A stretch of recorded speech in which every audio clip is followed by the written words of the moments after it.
Today I teach you how to control dissonance when creating guitar melodies and solos. This will help you create more interesting guitar solos and better melodies. Now, most people think that dissonant notes are bad.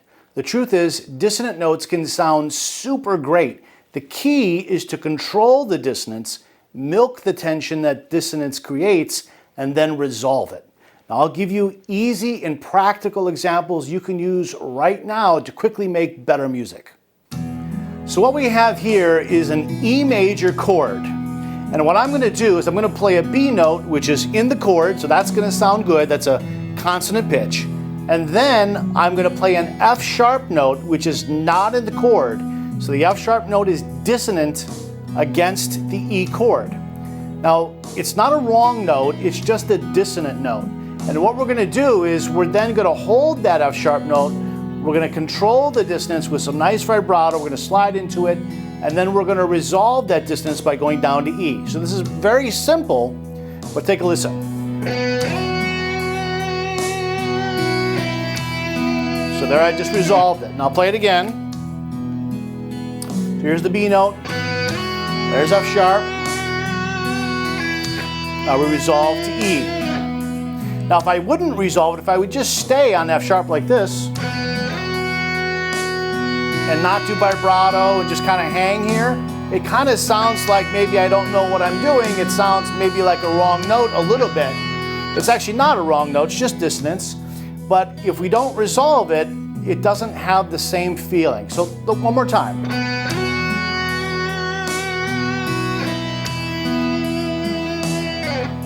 So again, the vibrato on the dissonant note helps us to control the dissonance so it sounds intentional. All right, for this next example, we're going to start on E, which is a consonant pitch. We're going to go up to A, which is not in the chord. It's not in an E chord, so it's dissonant. But we're going to slide up. We're going to do some nice vibrato here on that A note to control the dissonance. We're going to sustain it. Then we're going to resolve that A note to G sharp, which is a consonant pitch. It's in the chord. So check this out.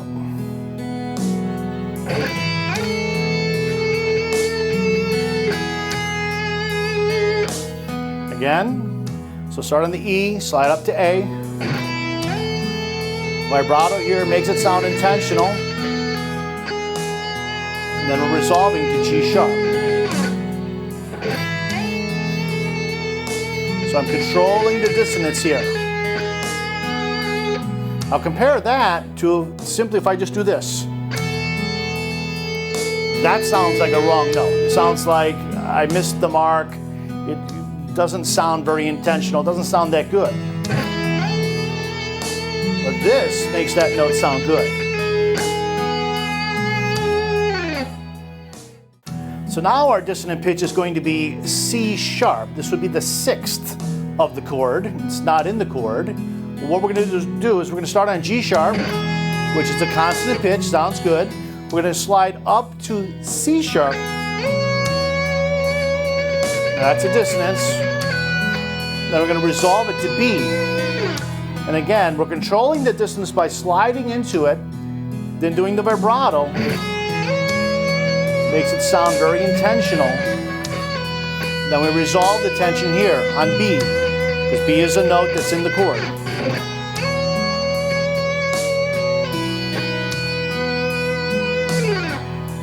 So even though the C sharp note is not in the chord and it's a dissonance, we could stay on it a very long time. Really a long time. Until we resolve. All right, now we're going to start on a B note, which is in the chord. It's a consonant pitch. We're going to go up to F sharp and then resolve it to E. So do that again. F sharp is our dissonance note here. That's a dissonant pitch. Then we resolve it to E here, which is of course in an E chord.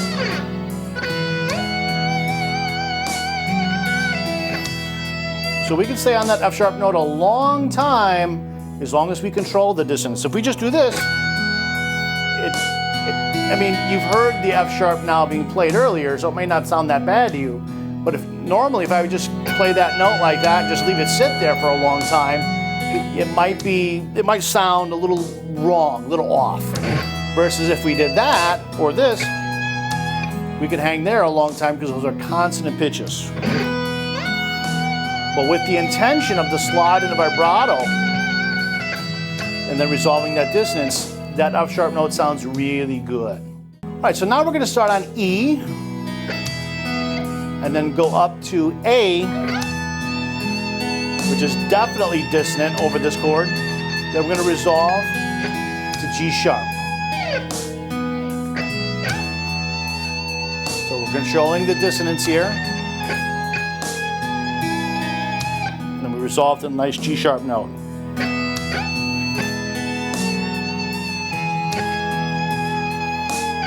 Sounds super sweet when we do it that way.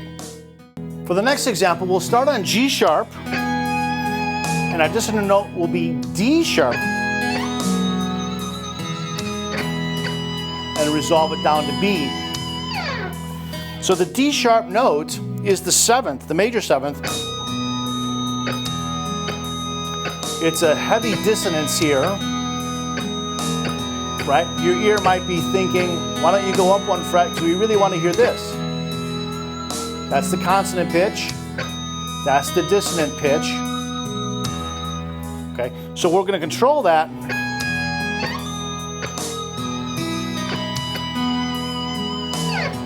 Do it again.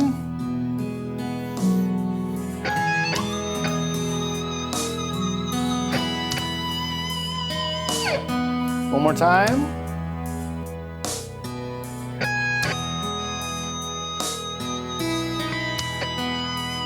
And now it sounds really good. That dissonant note sounds really nice now. All right, so now let's listen to all the examples that we have so far, and we'll daisy chain them all together into one big melody here.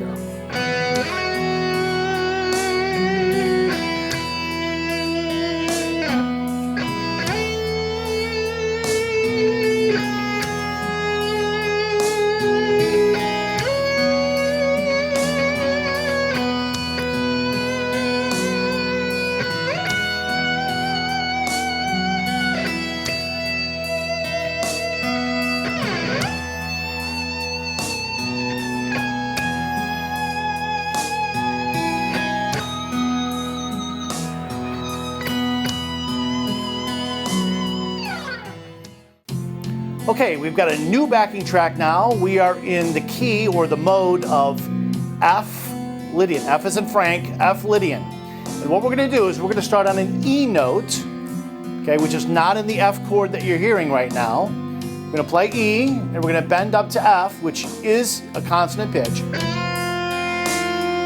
going to hold it. Then we're going to drop the bend back down to E. So the E note is the dissonant note. So we start on dissonance for a very short period. This is the consonant pitch. And now we're ending on the dissonant pitch.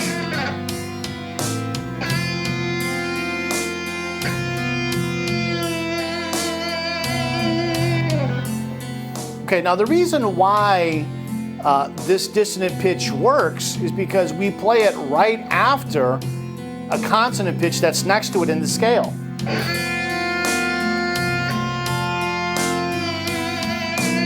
So it went from the root to the major seventh. That's a strong dissonance, but it sounds real sweet. It doesn't sound like a wrong note, like we didn't know what the heck we were doing. It sounds very intentional. Got a nice vibrato in here, expressing the tension and the intention of that dissonant pitch. So now let's start on the consonant pitch, the F, and we'll bend up a whole step to G, which is definitely not in the chord, it's definitely dissonant. There's our dissonant pitch. And we release the bend back down to our consonant pitch, F.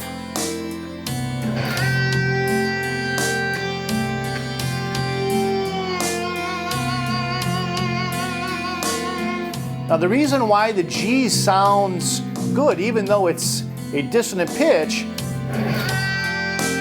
is because one, we're making sure we're bending in tune, and even though we're still dissonant, when we release that tension, we retroactively now perceive the G note we were hearing before as an intended dramatic dissonance and not like a mistake. So now we'll start on the G note, dissonant.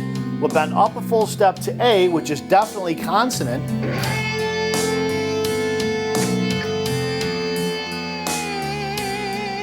There's our dissonant pitch.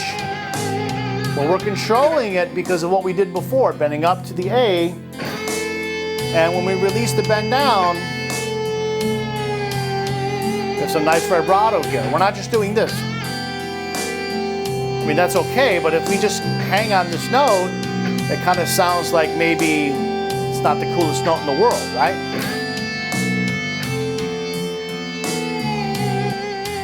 Now it sounds very intentional. All right, now we're going to play B, which is a very dissonant pitch, very, very dissonant pitch over the F chord. Okay, but we're going to bend up to C, the fifth of the chord. But now, when we release the bent note, when we release the C down to B, it sounds really cool. Because we're controlling the dissonance. We're not just doing and just letting it hang there all by itself.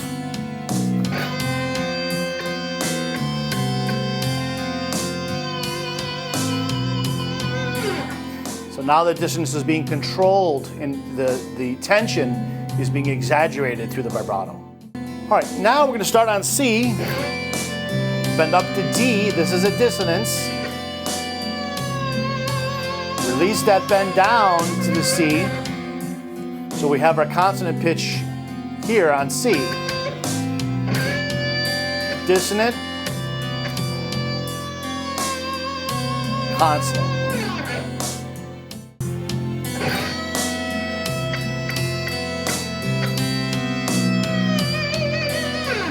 Now here, we got a little bit of a tricky thing going on. We've got D, which is dissonance, to E, another dissonance. We have two dissonances in a row.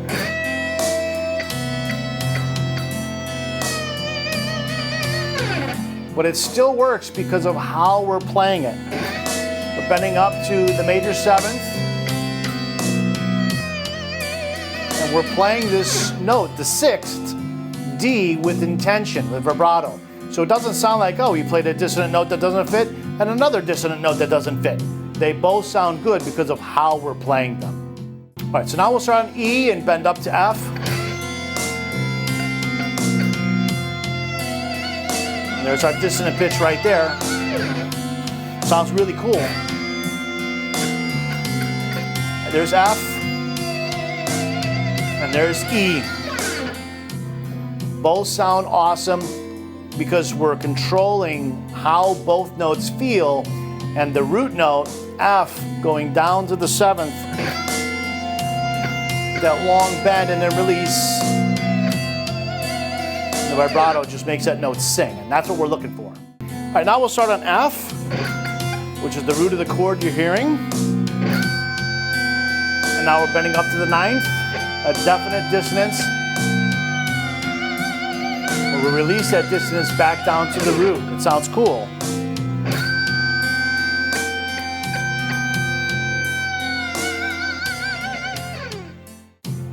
All right, here we're starting on G. This is the ninth of the chord. Bending up to A, the third of the chord. Then releasing it down back to the ninth. And the ninth is a pretty heavy dissonance, but it sounds really dramatic.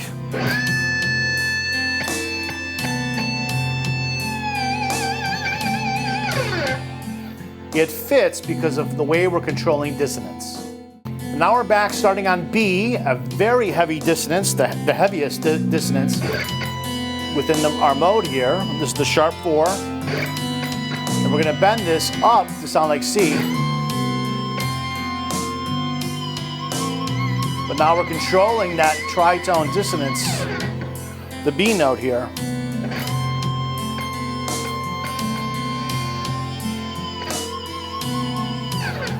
And it sounds very expressive. All right, before we go any further here, I've got another video on YouTube that you might want to check out that relates pretty closely to this one. It's called How to Creatively Improvise Cool Guitar Solos. Make sure to check that video out. It will help you to get more out of everything that I'm teaching you today. Okay, so here we've got a new key, a new mode. We're in the key of E minor. This backing track contains 2 chords, a C chord and an E minor chord. You're hearing the E minor chord right now. So what I'm going to do is I'm going to play a series of E minor arpeggios, but I'm going to land on a note that's not in the E minor arpeggio. Okay? So the first one I'm going to play is this E minor arpeggio here. But what I'm going to do is end up on this A note. That note right there. Hold that dissonance, then resolve it to the G note, which is in the chord.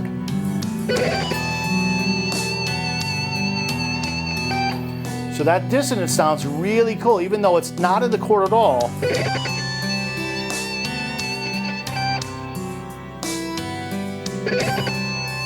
And it works over both chords because that note, the A note, is a dissonance to both the C chord and the E minor chord. And the G note, the note we're resolving to, is a consonant pitch. It's in both chords. So now what I'm going to do is I'm going to play a C major arpeggio. We could have made this an E minor arpeggio. It would have worked that way also. Okay, so I'm right here. And I'm going to hang on this F sharp note. That note is not in either chord. And we resolve it to E, which is in both chords.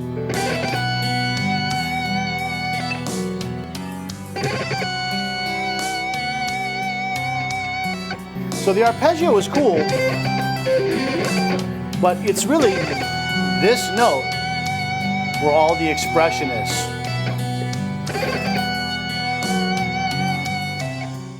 All right, so now I'm going to play an E minor arpeggio here, but I'm going to end up on this note D, which is not in either chord again. I'm going to resolve it here to the B note.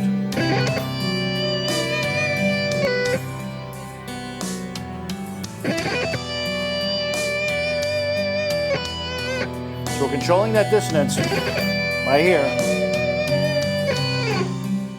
So now we're back to this arpeggio, which we did earlier. Just doing it an octave lower now.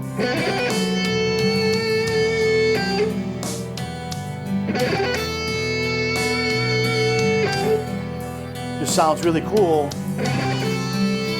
That A note just doesn't belong to either chord.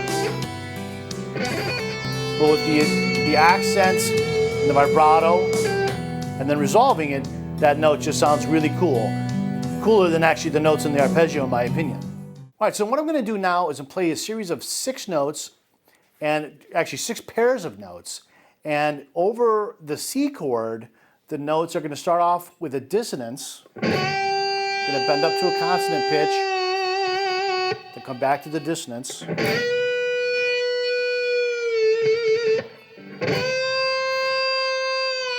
And then when we get to the E minor chord, the last 3 pairs of notes, it's going to be like this. I'm going to play D up to E. I'm going to play F sharp up to G. I'm going to play A up to B. So let's hear it over the track.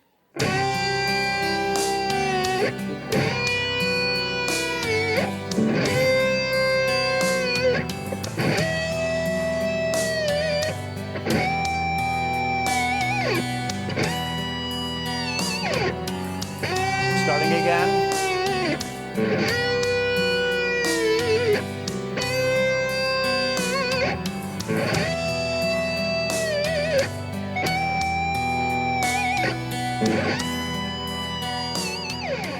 All right, so let's talk a little bit about how to use dissonance in guitar solos. How do you control the dissonance in guitar music?